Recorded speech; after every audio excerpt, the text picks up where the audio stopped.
With a nationwide rollout of the COVID-19 vaccine, some doctors worry that Americans might still have doubts about the vaccine. Good evening, I'm Brian Wilk. We'll have that story coming up. First tonight, one man was killed in an accident overnight after crashing into a pole. According to police, this happened around 2 a.m. along the 1000 block of East 12th Street.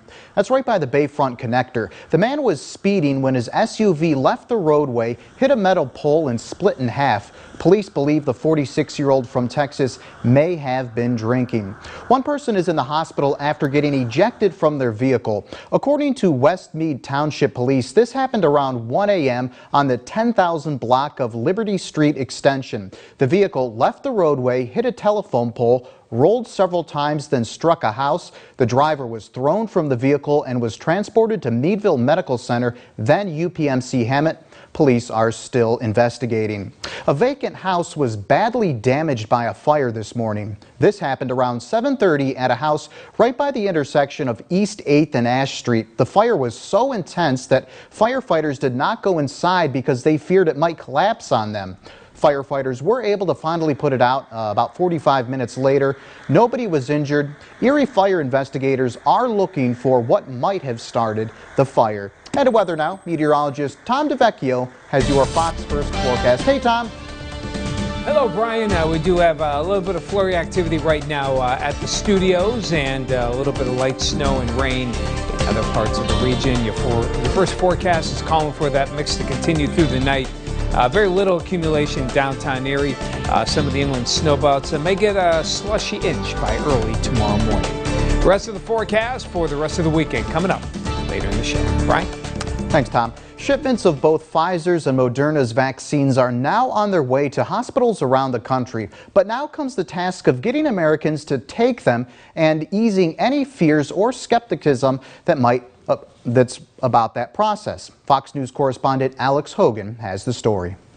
With 2 vaccines now in nationwide distribution, healthcare providers are facing a new challenge, convincing Americans that they're safe. It would truly be the greatest tragedy of all if disparities in COVID outcomes actually worsened because the people who could most benefit from this vaccine can't get it or won't take it. The rollout will be the biggest vaccination drive in U.S. history. Immunizations of healthcare workers and nursing home residents have already started, but most Americans won't get their shots until sometime in the spring. Friday, Vice President Pence called the quick development of the vaccine from research to approval in less than a year a medical miracle. But some are still worried of the accelerated timeline. The speed was a reflection of extraordinary scientific advances and did not compromise safety, nor did it compromise scientific integrity. An AP NORC poll in December found that only about half of Americans are sure that they want to get the shot. That's concerning to doctors who say that won't be enough to achieve herd immunity. Frankly, if we don't succeed in getting 80% or so of Americans immunized against COVID-19 by the middle of this 2021 year, we have the risk that this epidemic could go on and on and on. So this really matters. Both the Pfizer and the Moderna vaccines were developed with a new kind of technology. It's called the mRNA vaccine, and it doesn't actually contain part of the COVID-19 virus, and you cannot get infected. In New York, Alex Hogan, Fox 66 News. Now to the latest COVID-19 numbers in the region. In Erie County, there were 220 new positive cases of COVID-19. The total number of cases since March now stands at nearly 10,000. Crawford County reporting 100 new cases. Warren County reporting 64 new cases. Ashtabula County reporting an increase of 106. And Chautauqua County is reporting 2,748 total cases. Across the Commonwealth, there was an additional 9,824 new positive COVID-19 cases reported, bringing the total to over 548,000. 217 more people died from COVID-19 in the last 24 hours, bringing the total number of deaths in the state to 13,825. Many people are saying with the long shipping delays that come with shopping online, they've turned to in-store shopping to get their holiday gifts. Chelsea Swift spoke to people shopping at the Mill Creek Mall looking for some last-minute gifts. Yeah, I've had things on Amazon that wouldn't arrive, so it forces you to look at other options. Many shoppers are saying just that, heading to the Mill Creek Mall for some last-minute holiday shopping.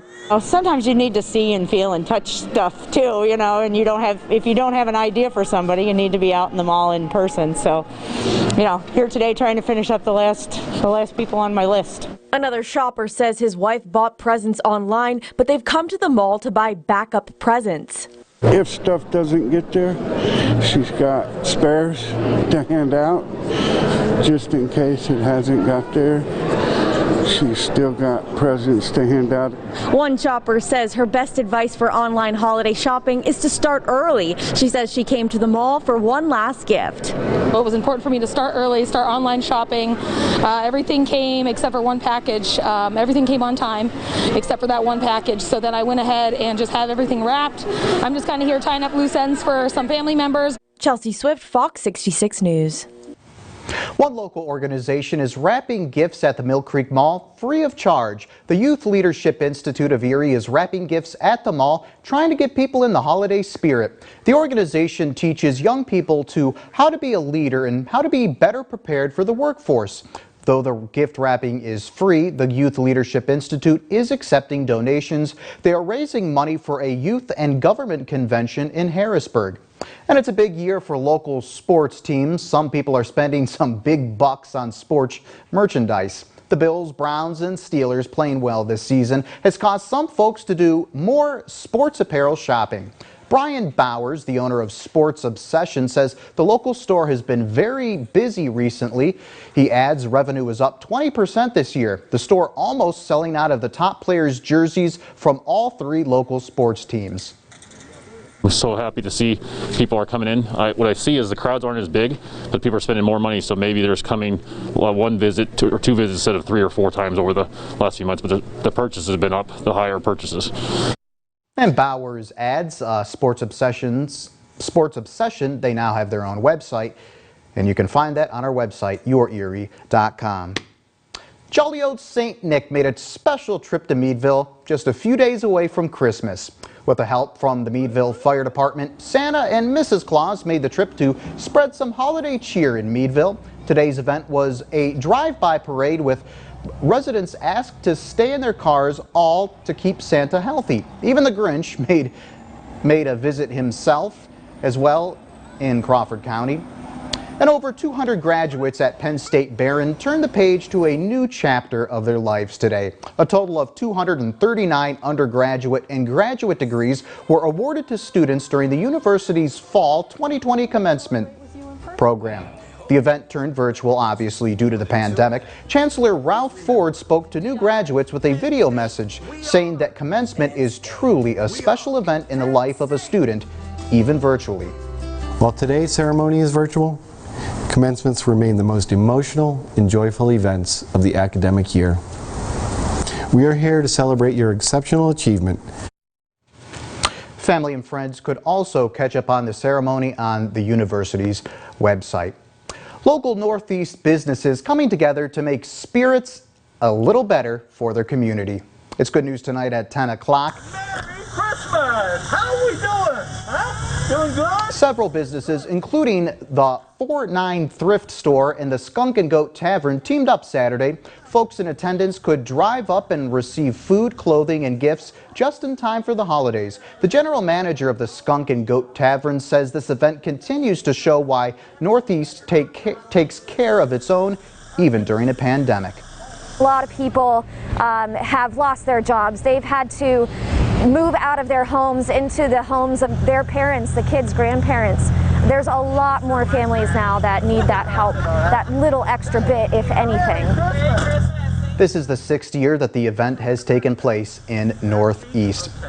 Here at Fox 66 News, we're once again looking to honor the region's remarkable women. We're asking you to submit the names of women that you know that inspire, lead, and forge the way for other women in our community. We want to recognize the women who may influence public policy, social progress, or our own quality of life. Now, these are the 4 area women we honored earlier this year with your help, and now it's time to do it again. To nominate a remarkable woman, head to the contest page on yourerie.com. Then, in early 2021, our team will highlight the contributions of 4 remarkable women right here on Fox 66. And coming up on Fox 66, Racing the Clock, Congress faces a Sunday night deadline to pass a COVID-19 relief bill amid the threat of a government shutdown. Plus, for a good cause, Erie's sports teams joining hands on Saturday to spread some holiday cheer. And Puppy Parade will show you how these 4-legged friends are getting into the holiday spirit.